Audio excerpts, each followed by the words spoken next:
Hello all. इस lecture में हम लोग डिस्कस करेंगे validity of WKB approximation method. Okay, तो सबसे पहले अगर हम बात करें श्रोडिंगर इक्वेशन, हमारे पास क्या होता है।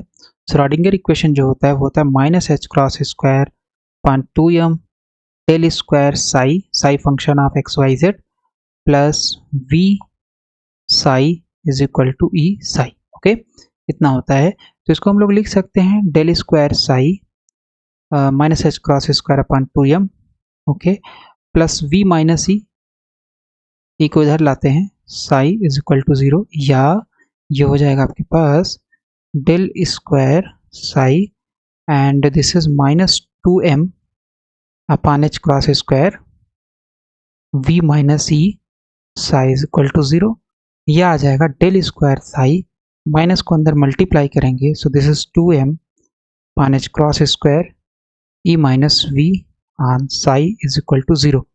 ओके, इतना जाएगा। और सिंस हमारे पास जो एनर्जी होती है क्या होती है, kinetic energy, that is P square upon 2m plus potential energy, इसका मतलब पी स्क्वायर आ जाएगा 2m ई माइनस वी। तो 2m ई माइनस वी की जगह हम लोग रख सकते हैं पी स्क्वायर यानी momentum, del square psi and 2m E minus V की जगह क्या रख सकते हैं, मोमेंटम पी स्क्वायर, और यहाँ h क्रॉस स्क्वायर होगा और ये साई होगा और ये 0 हो जाएगा। Suppose this is equation number 1। Okay, और अगर हम इसका सोल्यूशन एज्यूम करें, let's try solution, let's assume Sai it has constant amplitude और केवल फेज इसका चेंज हो रहा है पान h क्रॉस। ओके, इतना अगर हम मान लें इसका सोल्यूशन तो क्या आएगा। तो सबसे पहले आपको निकालना क्या है, what do you want to know. So हमें निकालना है del square psi. Del square psi का मतलब है del dot gradient of psi. तो पहले ग्रेडियंट ऑफ साई निकालो, फिर इसका डाइवर्जेंस निकालो। तो इसका मतलब है हमें इस क्वांटिटी का ग्रेडियंट निकालना है पहले। तो ये हो जाएगा ग्रेडियंट ई की power S which is function of R and divided by H cross, right. So ये हो जाएगा ग्रेडियंट ऑफ एस, ये ई की पावर एक्स का डिफ्रेंसिएशन टाइप का है। तो ई की पावर एक्स का डिफ्रेंसिएशन अगर हम करेंगे तो ई की पावर एक्स आएगा। ओके, बट ये एक्स नहीं है, ये क्या है, I S upon H cross. तो हमें इसका फिर से डिफ्रेंसिएशन करना पड़ेगा, that is gradient I S upon H cross. Okay, so I upon H cross हो जाएगा ई की power I S upon H cross and this is your gradient of what, gradient of S, क्योंकि S जो है function of are है और आई upon H cross constant है, right. So this is I upon H cross और ई की power को हम लिख सकते हैं Sai, this is gradient of S. Okay, तो ग्रेडियंट ऑफ साई कितना आ गया, ग्रेडियंट ऑफ साई आ गया इतना। ओके, नाउ यूज डाइवर्जेंस, दोनों साइड डाइवर्जेंस अगर हम लेंगे तो ये हो जाएगा इतना, और ये हो जाएगा divergence of I upon H cross Sai gradient of S. I upon H cross बाहर आ जाएगा और ये हो जाएगा divergence of psi gradient of S. Okay okay, अब हम लोग फार्मूला यूज करेंगे डाइवर्जेंस ऑफ, ये होता है फार्मूला, इसका लिख देते हैं यहाँ पे। So divergence of phi V, some scalar function phi और सम वेक्टर फंक्शन वी, इसका होता है gradient of phi dot V plus phi divergence of V, इतना होता है। तो ये फार्मूला यूज करेंगे तो हमारे पास जो फाई है वो साई की तरीके है और जो वी है वो क्या है, ग्रेडियंट ऑफ एस है। जैसे ही फार्मूला यूज करेंगे तो हमारे पास आ जाएगा LHS में क्या है, डेल स्क्वायर साई, और ये हो जाएगा I upon H cross, this is your I upon H cross, पहले इसका ग्रेडियंट फिर डॉट वी कितना है, gradient of S plus psi del square S. Okay, इतना आ जाएगा, और ये आ गया I upon H cross, what is gradient of psi, gradient of psi just अभी हम लोगों ने निकाला है, ये है gradient of psi is equal to I upon H cross Sai gradient of S. So this is I, यहाँ एक ब्रैकेट लगा देते हैं, इतनी की वैल्यू रख रहे हैं, I upon H cross and this is your psi gradient of s, okay, and dot gradient of s plus psi del square s, और ये आपका yes, so this is bracket, small bracket को हमने square bracket से replace कर दिया है, इतना आ जाएगा। और ओके, इसके बाद फिर हम लोग ऐसा करते हैं, यहाँ से अगर देखें तो ये आई अपॉन एच क्रॉस है, सो this is your I upon H cross, okay. Sai scalar है, ये वेक्टर तो इन दोनों का डॉट प्रोडक्ट हो जाएगा, ओके, है ना। Gradient s dot gradient s plus psi del square s. तो ये बेसिकली क्या है, एक वेक्टर डॉट दूसरा वेक्टर, तो ये बेसिकली है आपका vector V dot vector V type का, which is vector V square. तो हम लोग लिख सकते हैं आई अपान एच क्रॉस अंदर गया तो -1 upon H cross square, this is psi, है ना, क्योंकि आई स्क्वायर होगा, स्क्वायर का value -1 upon H cross square, this is your gradient S का होल स्क्वायर, यहाँ गया I upon H cross, I upon what, I upon H cross psi del square S, so this is del square Sai.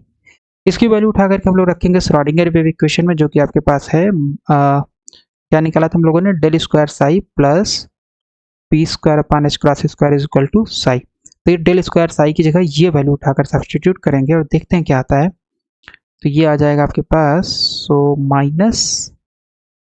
-1 upon H cross square psi gradient of S का whole square और plus I upon H cross psi del square S, okay, इतना हो जाएगा।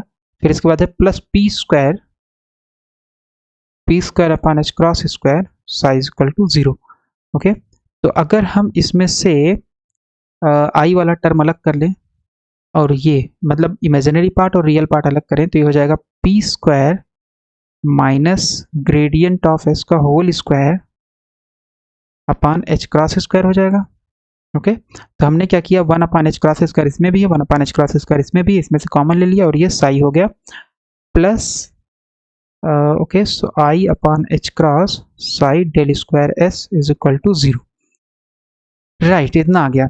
और H cross square से अगर multiply कर देंगे, और साई भी हम बाहर ले सकते हैं, साई आप कॉमन ले सकते हो, तो उधर जाकर के 0 हो जाएगा, और एच क्रॉस स्क्वायर से मल्टीप्लाई करोगे तो आ जाएगा P square gradient of S का whole square, P square gradient of S का whole square, and this is your I H cross del square S is equal to 0, है ना। तो हमने बेसिकली किया क्या, साई को बाहर निकाल के डिवाइड कर दिया, या साइड से दोनों साइड डिवाइड किया, तो ये 0 हो जाएगा, सॉरी कट जाएगा, ओके।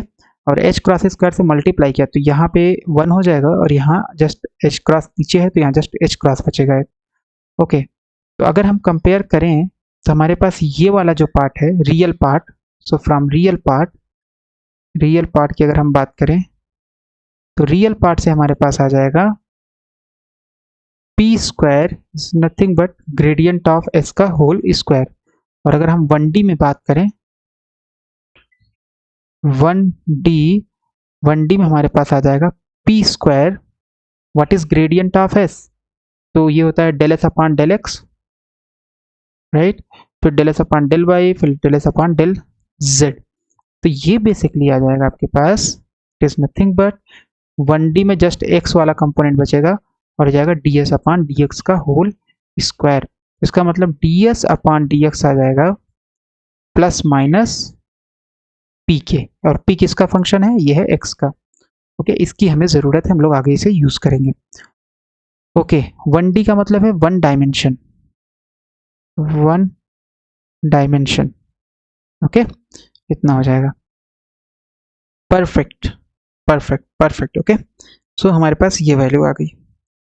और since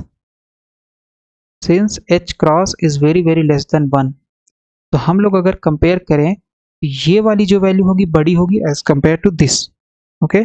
so we have i H cross del square s, ये बहुत छोटा होगा ग्रेडियंट ऑफ एस के स्क्वायर से, एग्री है ना, क्योंकि एच क्रॉस की वैल्यू थी 10 टू द पावर -34 ऑर्डर का, 10 टू द पावर -34 ऑर्डर का, तो इसमें मल्टीप्लाई करोगे तो ये वैल्यू बहुत छोटी होगी as compare to this, okay. तो आई मॉडुलस निकालोगे तो आई का कोई मतलब नहीं, उसका वैल्यू 1 होता है मॉडुलस का, तो यहाँ जस्ट बचेगा h cross del square s का mod very less than, and this is your gradient of s का होल स्क्वायर। ओके, फिर से हम वन डिमेंशन में अगर बात करें, सो वन डायमेंशन में जस्ट एक्स कंपोनेंट बचेगा आपके पास, तो ये हो जाएगा h cross, this is d2s upon dx square, क्योंकि यहाँ पे है d2s upon dx square plus d2s upon dy square plus d2s upon dz square, और वन डायमेंशन में जस्ट आपके पास x वाला कंपोनेंट बचेगा। It is very less than, what is this, this is your ds upon dx का whole square. Okay, इतना आ जाएगा। And what is ds upon dx, dx upon ds आपके पास है, अभी हम लोगों ने निकाला, सो वो था आपके पास, इसको हम लिख सकते हैं h cross, and this is your d upon dx, ds upon dx less than ds upon dx का होल स्क्वायर। ओके, सो ये हो जाएगा h cross d upon dx, इसकी वैल्यू रख देंगे प्लस माइनस पी एक्स, हम लोगों ने अभी जस्ट निकाला हुआ है, मॉड लेस देन, और ये आ जाएगा पी एक्स यानी मोमेंटम फंक्शन ऑफ एक्स का whole square. D S upon D x is equal to p आया था, राइट, इतना आ जाएगा, या क्योंकि स्क्वायर है तो इसको हम इसके अंदर लिख सकते हैं, तो ये हो जाएगा आपके पास, और ये प्लस माइनस है तो मॉड है, तो ये मॉड से प्लस माइनस कोई मतलब नहीं, प्लस ही होगा, सो this is H D P by D x mod less than P x का स्क्वायर। ओके, और या हम इसको लिख सकते हैं one upon P square D P by D X का मॉड लेस देन वन, है ना, इतना आ जाएगा। और अगर इतना आ गया हमारे पास, तो हम इसको क्या लिख सकते हैं, इसको हम लोग लिख सकते हैं H cross D upon D x one upon P, one upon P mod very less than one, right, क्यों, क्योंकि अगर आप इसका डिफ्रेंसिएशन करोगे तो इसको हम लिख सकते हैं, यहाँ देखते हैं, सो अगर आप let's do that, so actual में यहाँ पे माइनस भी होगा तो माइनस भी लिख देते हैं, राइट, सो अगर आप d अपॉन, वन सेकेंड, तो अगर आप d अपॉन डी एक्स करोगे माइनस वन अपॉन पी, तो हो जाएगा minus D D x one upon P. Okay, minus D D x one upon P, one upon P का डिफ्रेंसिएशन क्या होगा, सो वन अपॉन, अगर x होता तो minus one upon x square होता, लेकिन ये p है तो इसका हो जाएगा minus one upon P square, और p का फिर से आपको करना पड़ेगा, that is one upon P square D P by D x की जगह हम लोग क्या लिख सकते हैं, इतना लिख सकते हैं, राइट, रिवर्स इंजीनियरिंग। ओके, तो हमने वही लिखा है, अब क्योंकि माइनस है मॉड है कोई मतलब नहीं माइनस का, सो ये जाएगा H cross D upon D x one upon P very less than one. Okay, इतना आ जाएगा आपके पास। h क्रॉस को हम लोग क्या लिख सकते हैं, h upon two pi, and this is d upon D x one upon P. Okay, one upon P very less than one. h को अगर अंदर ले जाएं, h अपॉन टू पाई को पूरा अंदर ले जाएं तो हो जाएगा d अपॉन डी एक्स, क्योंकि ये कांस्टेंट है तो डिफरेंशिएशन के अंदर जा सकता है, this is h upon p one upon two pi modulus very less than one. Okay, and what is h upon p, so h upon p होता है आपका डी ब्रॉगली वेवलेंथ, क्या होता है ये, de Broglie wavelength, that is lambda, और ये आ गया मॉड, और ये आ गया वेरी लेस देन वन। तो हमने क्या यूज किया, हमने यूज किया lambda is equal to h upon p। ओके, इतना आ गया आपके पास, या इसको हम लोग लिख सकते हैं लेमडा अपॉन टू पाई को लिख सकते हैं लेमडा क्रॉस, जैसे h अपॉन टू पाई को लिखते हैं h क्रॉस, तो this is lambda cross very less than one. ये हमारे पास आ गया एक रिलेशन या एक कंडीशन, इसके लिए W के बी अप्रॉक्सीमेशन के वैलिड होने के लिए, जो कि हमें क्या बता रहा है, जो कि हमें ये बता रहा है कि जो डी ब्रॉगली वेवलेंथ होगी उसका change with respect to x, यानी स्पेस के साथ चेंज जो होगा डी ब्रॉगली वेवलेंथ का वो बहुत ही स्मॉल होना चाहिए, तभी आपका W K B approximation valid होगा। Okay, so we can say that, one second, कि आपके पास rate of, one second, so rate of change of de Broglie wavelength of particle, de Broglie wavelength of particle must vary slightly over distance of the order of its size. Okay ये चीज हो गया। तो हमें ये पता चला कि वैलिडिटी कब होगी, जब आपका जो de Broglie वेवलेंथ है बहुत कम वेरी करे। दूसरा, हमने प्रीवियस लेक्चर में देखा था कि at turning point x is equal to xi, मान लो आपके पास turning point x is equal to xi है, तो WKB मेथड का जो सोल्यूशन होता है वो इनफाइनाइट हो जाता है। WKB मेथड का सोल्यूशन इनफाइनाइट होने का मतलब है कि WKB method fails. Okay, turning point x is equal to xi। WKB method completely valid solution देता है फॉरबिडन रीजन में की बात आप करो, फॉरबिडन रीजन यानी एनर्जी जो है वो लेस देन पोटेंशियल एनर्जी है, एंड क्लासिकली अलाउड रीजन और फॉरबिडन रीजन में तो WKB मेथड आपका परफेक्टली वर्क करता है, लेकिन और जगह पे ये फेल हो जाता है।